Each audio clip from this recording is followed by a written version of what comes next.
Sur le 4719.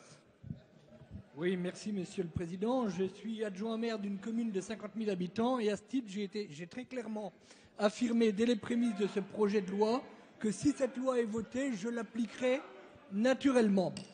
Mais je comprends que certains de mes collègues, au sein même de l'exécutif auquel j'appartiens, mais également dans toutes les communes du territoire métropolitain et également dans les départements d'outre-mer, puissent ne pas partager ce point de vue et faire jouer la clause de conscience pour refuser de célébrer des mariages de personnes de même sexe.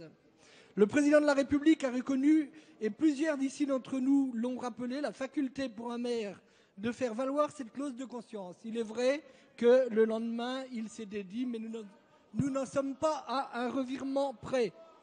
En outre, je dois aussi rappeler que cette clause de conscience...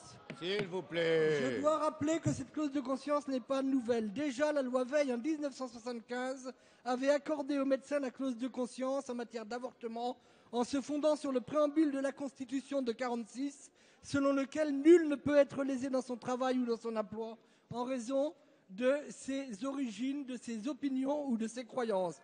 Et le Conseil constitutionnel, le 27 juin 2001, a décidé que la liberté de conscience constitue l'un des principes fondamentaux reconnus par les lois de la République. En référence à l'article 10 de la Déclaration des droits de l'homme et du citoyen, nul ne doit être inquiété pour ses opinions, même religieuses, pourvu que leurs manifestations ne troublent pas l'ordre public établi par la loi. C'est la raison pour laquelle je voterai avec mes collègues cet amendement.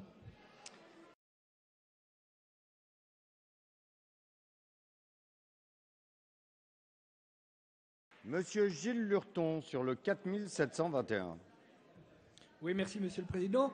La question que je me pose dans ce débat à vous écouter, c'est quel risque prenez-vous à reconnaître pour certains élus qui le souhaiteraient cette liberté de conscience? Madame le garde des Sceaux, vous nous avez expliqué dans votre réponse il y a quelques instants que vous êtes persuadé que la quasi-totalité, la très grande majorité des élus de nos communes accepteraient de célébrer les mariages des couples de même sexe. Et dans ces cas-là, moi je me pose la question de savoir où est le risque de reconnaître à quelques élus, puisque vous nous dites qu'il y en aurait peu, à quelques élus, cette possibilité de retrait, cette possibilité de faire exercer une clause de conscience s'ils ne pensent pas forcément la même chose que vous. Et je dis et je redis ce que j'ai dit hier, il n'y a pas une pensée unique dans ce pays, il y a des élus qui peuvent penser autrement et que leur pensée est tout à fait respectable également, que nous devons la respecter. C'est pourquoi je vous demande de leur reconnaître cette possibilité de liberté de conscience.